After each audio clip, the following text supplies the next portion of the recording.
प्रिय मित्रों, मैं सुरेंद्र सिंह चारण, सहआचार्य, राजकीय महाविद्यालय धौलपुर। आज मैं राष्ट्रीय आय की विभिन्न अवधारणाओं के बारे में बताऊंगा कि सबसे पहले हम ये लेते हैं राष्ट्रीय आय में जीडीपी एट मार्केट प्राइस, यानी बाजार कीमत पर सकल घरेलू उत्पाद। जैसे देखते हैं हम एक देश में एक वर्ष की अवधि में उत्पादित घरेलू सीमाओं के अंतर्गत समस्त अंतिम वस्तुओं और सेवाओं के बाजार मूल्यों के योग को सकल घरेलू उत्पाद कहते हैं।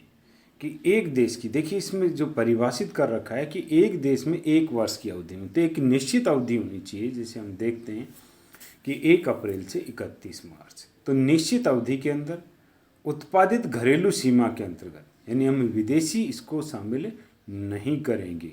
अंतिम वस्तुओं जो हमारे उपभोग के लिए अंतिम रूप से जो वस्तुएं बाजार में आ चुकी है, उन वस्तुओं और सेवाओं के बाजारी मूल्यों का योग है जो सकल घरेलू उत्पाद जीडीपी एट मार्केट प्राइस कहलाता है।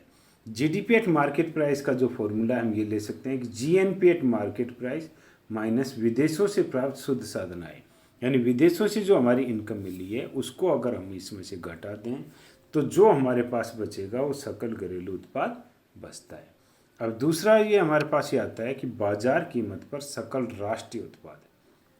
देखिए राष्ट्रीय उत्पाद में कि एक देश में एक वर्ष की अवधि में उत्पादित समस्त अंतिम वस्तुओं और सेवाओं के बाजारी मूल्यों को सकल राष्ट्रीय उत्पाद कहते हैं। घरेलू में क्या शब्द था कि घरेलू सीमा के अंतर्गत उत्पादित समस्त अंतिम वस्तुओं और सेवाओं के बाजारी मूल्यों को, यहाँ क्या दे रखा है कि अंतिम वस्तुओं और सेवाओं के बाजार मूल्यों को सकल राष्ट्रीय उत्पाद कहते हैं। तो यहाँ जो प्रतिबंध जो लगा रखा था वहाँ घरेलू सीमाओं के अंतर्गत वो शब्द हट गया। तो ये क्या हो गया, सकल राष्ट्रीय उत्पाद पूरे राष्ट्र का। तो यहाँ क्या करेंगे, जीएनपी एट मार्केट प्राइस, तो GDP at market price plus विदेशों से प्राप्त शुद्ध साधन आय को जोड़ देंगे।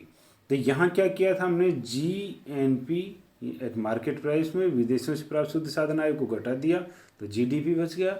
और इधर क्या करें, जीएनपी एट मार्केट प्राइस है तो यहाँ जीडीपी एट मार्केट प्राइस में विदेशों से प्राप्त शुद्ध साधन आय को क्या कर दिया, हमने जोड़ दिया। तो यहाँ हमें प्राप्त हो जाते हैं कि बाजार कीमत पर सकल राष्ट्रीय उत्पाद। अब हमें निकालना है बाजार कीमत पर शुद्ध घरेलू उत्पाद, एनडीपी एट मार्केट प्राइस। देखिए यहाँ जो एन दे रखा है, एक तो ये दे रखा है जी और एक है एन हमारे पास। तो जी होता है ग्रॉस सकल और एन होता है नेट। तो इनके बीच का जो अंतर है दोनों के बीच का वो होता है मूल्य ह्रास, जो भी गिसावट टूट फूट जो आती है। तो यहाँ क्या करेंगे कि बाजार कीमत पर सकल घरेलू उत्पाद में से मूल्य ह्रास की राशि घटाने पर जो शेष बचता है उसे शुद्ध घरेलू उत्पाद कहते हैं। तो एनडीपी एट मार्केट प्राइस जो क्या हो जाएगा, GDP at market price minus मूल्य ह्रास की राशि को घटा दिया जाए तो जो बचेगा हमारे पास क्या बचेगा, बाजार कीमत पर जो हमारे पास शुद्ध घरेलू उत्पाद बचेगा। अब आ जाता है बाजार कीमत पर शुद्ध राष्ट्रीय उत्पाद, तो एनएनपी एट मार्केट प्राइस। तो इसमें क्या करेंगे, इसमें जीएनपी एट मार्केट प्राइस में से मूल्य ह्रास की राशि घटा देंगे। तो बाजार कीमत पर सकल राष्ट्रीय उत्पाद में से मूल्य ह्रास की राशि घटाने से प्राप्त मान को शुद्ध राष्ट्रीय उत्पाद कहते हैं। यहाँ एनएनपी एट मार्केट प्राइस निकालना है तो जीएनपी एट मार्केट प्राइस लेंगे, या अगर एनडीपी एट मार्केट प्राइस निकालना है तो जीडीपी एट मार्केट, यानी ग्रॉस डोमेस्टिक प्रोडक्ट में से मूल्य ह्रास घटाएंगे या ग्रॉस नेशनल प्रोडक्ट में से मूल्य ह्रास की राशि घटाएंगे। अब हमारा जो अगला पॉइंट है वो साधन लागत पर शुद्ध घरेलू उत्पाद, एनडीपी एट फैक्टर कॉस्ट। तो यहाँ जो हम अंतर कर रहे हैं किसमें के बीच में करेंगे, market price and factor cost, साधन लागत। तो मार्केट प्राइस और साधन लागत के बीच में जो अंतर है वो क्या है, ये हमें ये देखना है।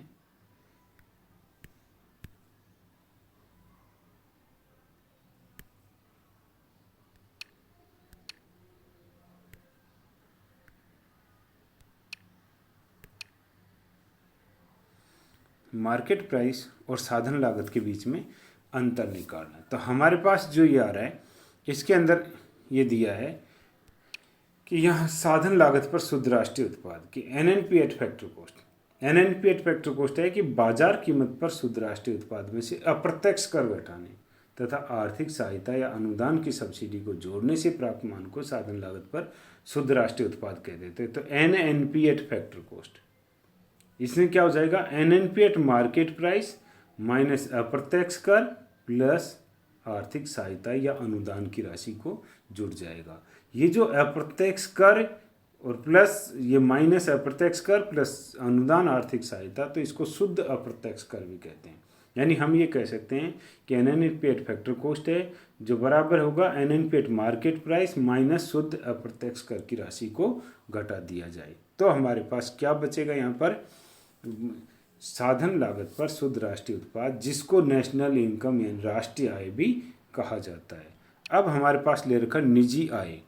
निजी आय के अंदर जो दिया है कि ये देखिए, निजी आय जो प्राइवेट इनकम है, प्राइवेट इनकम कि निजी आय वह आय है जो निजी क्षेत्र के सभी स्रोतों से प्राप्त होने वाले साधन आय है तथा सरकार से प्राप्त वर्तमान हस्तांतरण आय तथा राष्ट्रीय ऋणों पर ब्याज का योग होती है। तो निजी क्षेत्र को घरेलू उत्पादन से प्राप्त आय, इसमें क्या करेंगे, विदेशी क्षेत्र से प्राप्त शुद्ध साधन आय, ठीक है, सरकार के चालू हस्तांतरण, शेष विश्व के शुद्ध चालू हस्तांतरण और राष्ट्रीय ऋणों पर ब्याज, इनको जोड़ दिया जाए तो हमें निजी आय प्राप्त होगी।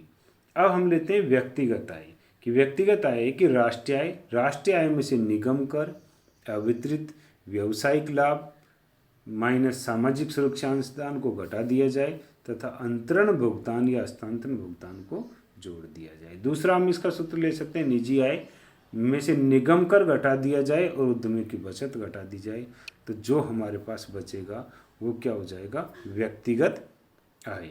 अब व्यक्तिगत आय से अब हम लेते हैं व्यक्तिगत खर्च योग्य आय, जो प्रवृत्ति आय जिसको पीडीआई, पर्सनल डिस्पोजेबल इनकम। तो व्यक्तिगत आय है उसमें प्रत्यक्ष आय, प्रत्यक्ष कर, फीस व जुर्माना की राशि को घटा दिया जाए, तो जो बचेगा हमारे पास व्यक्तिगत खर्च योग्य आय बचता है। और यह है उपभोग प्लस बचत यानी सी प्लस आई के बराबर होती है कि कितना हम उपभोग करेंगे और बाकी जो बचेगा उसको हम बचत कर सकते हैं। एक निकालना यहाँ पर प्रति व्यक्ति आय कि कुल राष्ट्रीय आय में कुल जनसंख्या का भाग दे दिया जाए, तो हमें क्या प्राप्त होगा, प्रति व्यक्ति आय प्राप्त होती है।